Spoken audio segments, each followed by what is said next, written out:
All right, we're live. Matthew Fairburn, Baker Fairburn Hockey Show, Tuesday night pregame edition. Welcome everyone trickling into the chat here. Another pop-up event that we often do. Before we begin, if you could please like this video, subscribe to the channel, find the Baker Fairburn Hockey Show on Apple, Spotify, wherever you get your podcasts. Leave a 5-star review. Had to get that out of the way, Matthew. I didn't get that out of the way last time. I have had 2 long, arduous days of work. I was supposed to travel today to Boston. Trip got canceled late last night. We had to mobilize, do an all-day meeting, but the all-day virtual meeting did culminate with a little happy hour at the end. So I may not had 2 giant goblets of margarita. So I reserve the right to redact any stupid things that I may say. But I don't think I'm going to do that because it's pretty straightforward. We know that the Sabres play the Los Angeles Kings tonight. You are on site at KeyBank Center for the game. And a little bit of a development that I think we want to talk about ahead of the Sabres-Kings matchup tonight with Owen Power out of the lineup, at least tonight and perhaps longer. Fill us in because you're going to be filling me in also on the fly. Owen Power got hurt in practice on Monday, left practice, had to go get imaging done, the whole deal. Today, Don Granato announced he is week to week. So it's a new injury that happened in practice, week to week. They're going to reevaluate it next week, probably get more imaging done and have a better idea on what the timetable is. Don Granato said he didn't think it was long-term in nature, but, you get to this point in the season and long-term becomes relative, right? There's not that many games left. So even if you miss 5 or 6 of them, that's a longer term. It's not season ending, it looks like, but we'll see where they're at in a week. And then the other development is that Victor Olofsson will be drawing into the lineup, not for Owen Power. He's just going to be drawing into the lineup for Eric Robinson. Jacob Bryson will be in for Owen Power, and the plan is to recall a defenseman from Rochester at some point soon. My guess would be Cale Clegg. You might have a better read on that, but I think Cale Clegg is probably the guy they're looking at. And if anybody can hear the house band getting warm behind me. What are they playing? Do you even know? I don't know. Can't hear them. I can hear them, but I'm so focused in on what you've got to say. So nothing I recognize right away, but if anybody else can hear it. But yeah, I think Owen Power missing time is certainly significant, right? You're talking about another minute eater on the back end that's going to be missing time. And it just further tests that depth and makes them get a look at, some different guys on the back end, different pairs maybe. But also maybe not the worst thing in the world for Owen Power to hit the reset button. Don Granato talks a lot about taking these guys out of the lineup as healthy scratches, right? Never gets to do that with Owen Power. Never did it last year, never did it this year. Given the up and down nature of his season, maybe a mental reset wouldn't be the worst thing in the world, even though he just had one at the All-Star break. But certainly a tough blow to the lineup. Not going to be an easy guy to replace, even though he's not playing his best. Not the time of the year that you want to be having Owen Power hit a reset, though. So we saw a report, Elliot Friedman had mentioned that the Sabres are very much enthralled in trade discussions leading up to the deadline. And they were looking for help now. That almost implies that they're not thinking they're out of it, that they want to kind of go and take a run at this, even though they are a decent amount back of that final wild card spot. So to have Owen Power sitting out now and be week to week, does that almost, I almost wonder if the tune changes a little bit, because to your point, Power was eating big minutes and he's having that, I would call it a sophomore slump, even though I understand this is technically like the 3rd season that he's professional, but that first season, what did he play? A handful of games? But we can get into that a little bit. I think, though, when you look at the defensive pairings, I think you raise a point that is worth harping on a little bit here, that we could expect some shuffling on those D pairs tonight. It looks like they may start with Rasmus Dahlin and Henry Jokiharju. And jump in and correct me if I'm wrong on this. Dahlin, Jokiharju, Eric Johnson, Connor Clifton, I think is what has been sketched out. And then Jacob Bryson, Ryan Johnson. To me, I see a Johnson-Clifton pairing perhaps being that middle unit at some point in this game, depending on how it goes. And by the way, let's not sit here and think that this is going to be a cakewalk for the Sabres tonight after they went out west and won that game against the Kings. It's a little bit of a different Kings team now. Things change pretty quickly in the NHL. New coach. I want to say the Kings, their last game was just against Edmonton, wasn't it? Edmonton, and they won 4-0. So 4-0. they got the new coach bounce, and I think that's a story worth monitoring tonight. Generally, just how, getting a look at the benefit potentially of swapping out your coach and, getting a different look, different voice behind the bench. If it has as much of a positive impact as they say. Pierre LeBrun had an interesting story on it, sort of from the coach's perspective of how quickly teams are churning through coaches. And certainly the Sabres have not joined that trend, keeping Don Granato. But yeah, part of why I want to jump right into warm-ups, when I get out of here at, a little after 6:30 is to see exactly what they do with these defense pairs, because I'm with you that I think eventually the Ryan Johnson, Connor Clifton combination probably makes the most sense. And then you can have, Bryson and Eric Johnson, not ideal, but certainly not the Jacob Bryson is not a favorite of the chat here on the Baker Fairburn Hockey Show. As we know, a lot of the commenters like to get on him, but hey, another opportunity, I guess, for him. But I look at it more as what opportunity do the Sabres get to evaluate Connor Clifton, Ryan Johnson, in particular, in elevated roles, in potential top 4 roles, because they need to know. I think they probably have a pretty good idea of this answer, but they need to know how aggressive they need to get on the blue line in the offseason.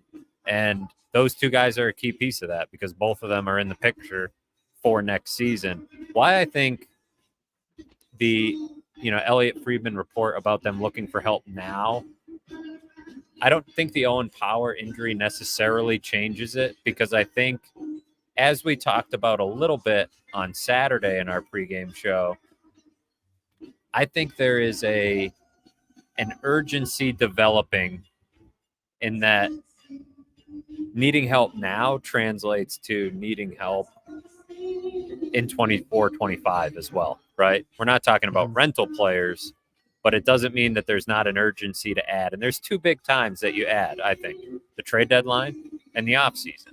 And so you need to be open-minded to a team that's maybe eager to sell, right?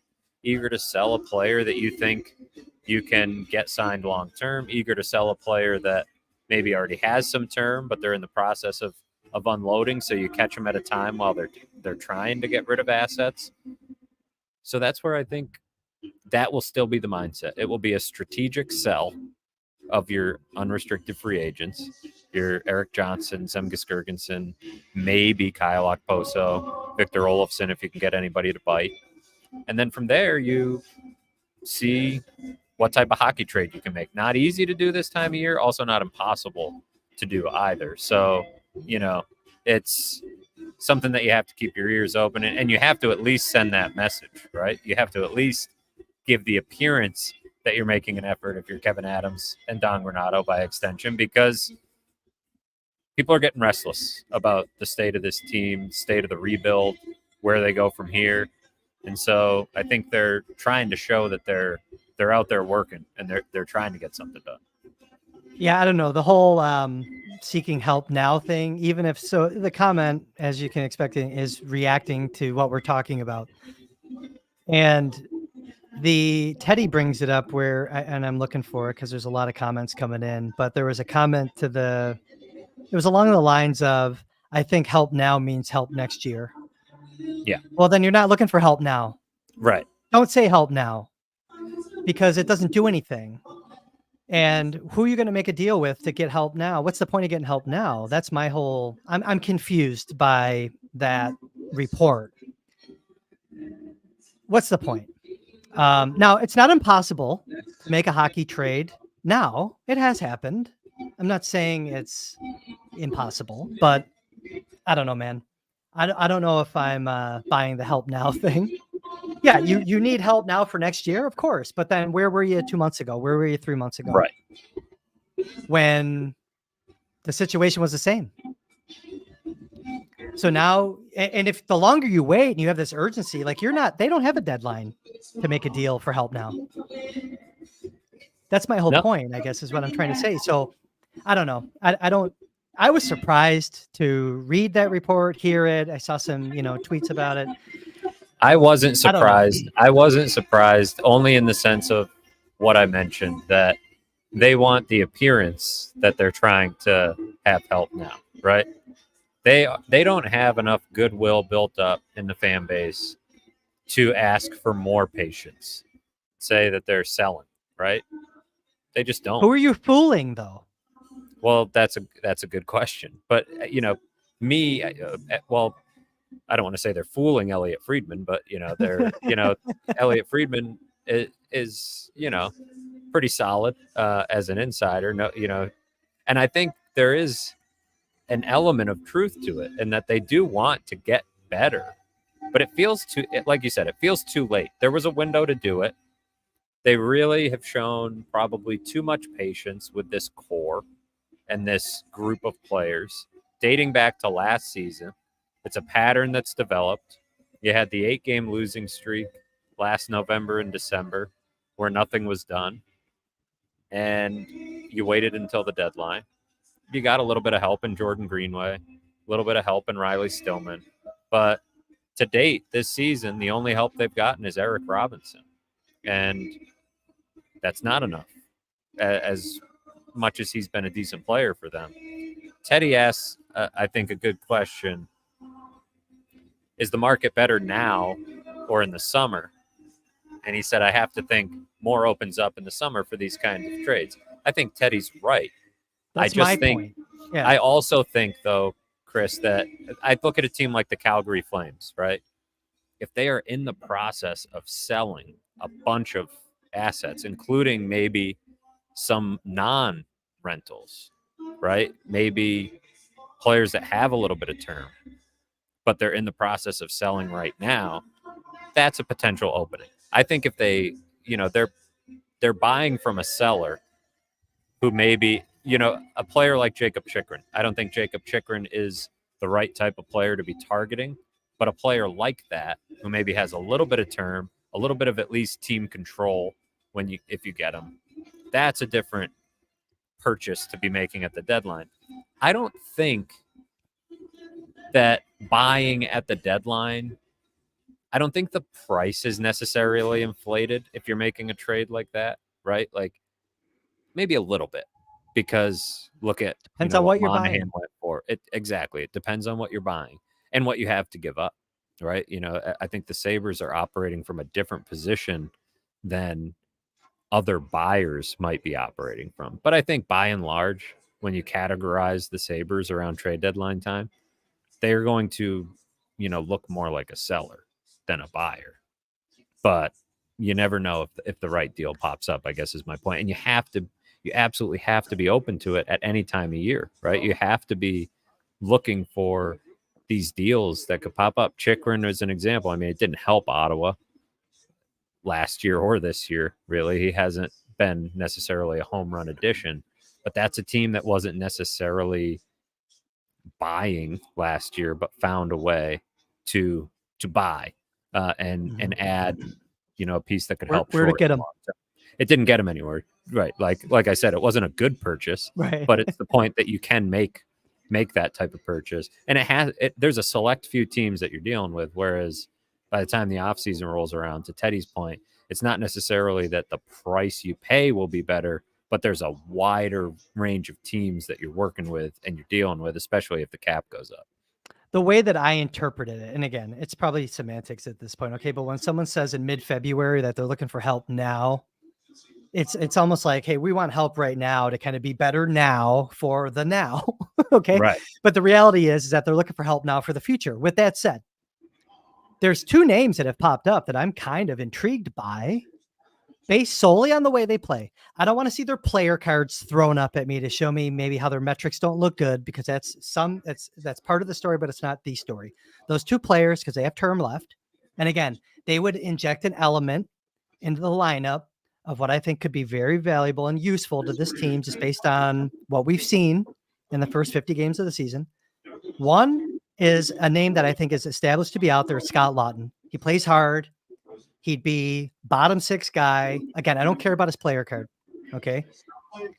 The other one that you're starting to hear about, and I think that if the Sabres wanted to take a run at this player, you're going to get into one of those bidding situations against a team that wants him right now, like the real meaning of now. Okay. That's Boone Jenner. I would be all over Boone Jenner. Leadership, hard-nosed, versatility. He's probably 30 years old now. I brought up his contract. I didn't bring up his age, but I'm sure it's there. I'm sure he's probably about 30 years old. He was born in 93. He's 30.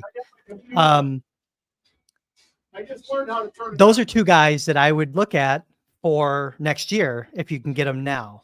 If you can get those guys now, maybe more so Jenner than Laughton. But I again, I was just taken aback by that whole thing. We only have a couple minutes left. Let's shift gears real quick. I do like both of those players, that type of idea. But I think this is where it can tie into the point about now, the future. Is the market better now? Is it better in a few months? That's my worry about Scott Laughton in particular, is that the market might go a little crazy. Some of the reports that have been out there are that the asking price is, a first-round pick as part of the package. And as we discussed on this show at one point, for now, I'm taking that off the table if I'm the Sabres. For now. Yeah. Unless it's a crazy deal. If you win the lottery, right, that pick becomes crazy valuable. I'm not against moving it, but you want to know what you're moving. And so I would have that off the table at the deadline. And that's where, to Teddy's point and, what we're talking about, the market right now, all these teams that are buying with late first round picks. So you're going to be able to beat them, but that's where teams are going to be willing to throw that in if they're looking good and if they're in a position to be doing that. So Boone Jenner, though, would be a slam dunk home run. Like, it would be incredible. That would be the exact type of player that they need, but you're also talking about a big deal, I think. When I heard Elliot Friedman and Jeff Merrick talking about Boone Jenner, it was teams are calling, and the ask is going to be big. And that's one that there's probably no rush, right? He's got term. Columbus isn't looking to dump him for no reason, but they might be reworking things on the fly in the offseason. Maybe they're willing to do a deal. So, yeah, those are the exact types of players. Jenner would be my preference, but 2 years left, 3.75 per. Just an amazing and contract. Replaces some of that leadership that you're going to lose with Okposo or Gergensons, or both. I like the idea, but again, pipe dream at this point. We'll see what happens. It's going to be really interesting. We have about a minute or two left, and you got a boogie. Fill in the blank. Let's totally steal a Sabres Live idea. Jordan Greenway is the Sabres blank trade deadline candidate. Jordan Greenway is blank at the trade deadline. Jordan Greenway is in play, I would say. Jordan Greenway is going to be a guy that teams call about, to me. I think we mentioned on a previous episode, Thomas Drance of The Athletic in Vancouver had mentioned the Canucks had some interest. He's the type of player that playoff teams like to add. He would be a great fourth liner. He's not a 100%. Liner. He's not a fourth 100%. liner for the Sabres. It's part of the problem with the Sabres. Now, does that mean you want to keep him so that he can be your fourth liner and that you can have in the future? It's the funny part about this conversation with the Sabres all the time, right? Talk about Zemgus Girgensons, and we talk about how much a playoff team would love to add him. shouldn't the Sabres want that then? But of course, he's a UFA. And you just need a different mix. You need some different guys. You need to change the look of it. So will they get calls on Jordan Greenway? Probably. He's been good. He's been healthy. He's been very solid on the penalty kill. But will they ultimately move him? All of this is talk, right? And there's been a lot more talk about Sabres movement trades in the last few years than there has been actual deals. And so now we're reaching an inflection point with Kevin Adams where there's going to be a time to act. They're going to need to act. Yeah. And are they going to be willing to do it? I think is the big question. Jordan Greenway for me is the Sabres' likeliest trade candidate. That's my blank fill in there. To your point, you took the words out of my mouth. He's a fourth liner on a good team. I think he'd be well placed as a fourth liner. I think he's misplaced in Buffalo right now in the third.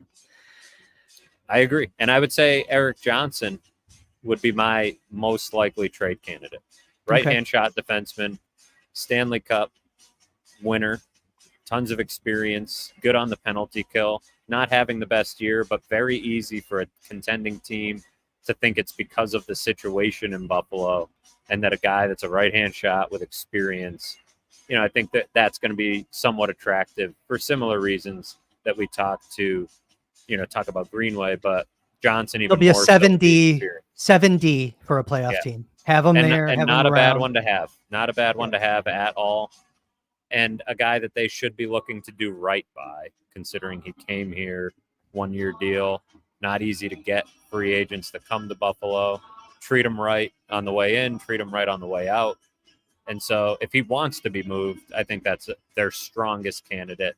Right there with Greenway, Gergensons, those are probably the three to me. And then if somebody really wants to bite on Victor Olofsson, we'll see tonight. Maybe he can get rolling. Played only 3 games in January, but he's going to be back in the lineup against the Kings tonight.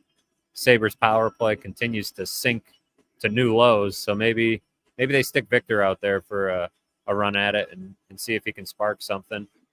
It wouldn't be a bad time to showcase him. I wrote about it today in The Athletic among a handful of notes in my notebook that it's probably time to give him a look and see if another team out there is willing to bite.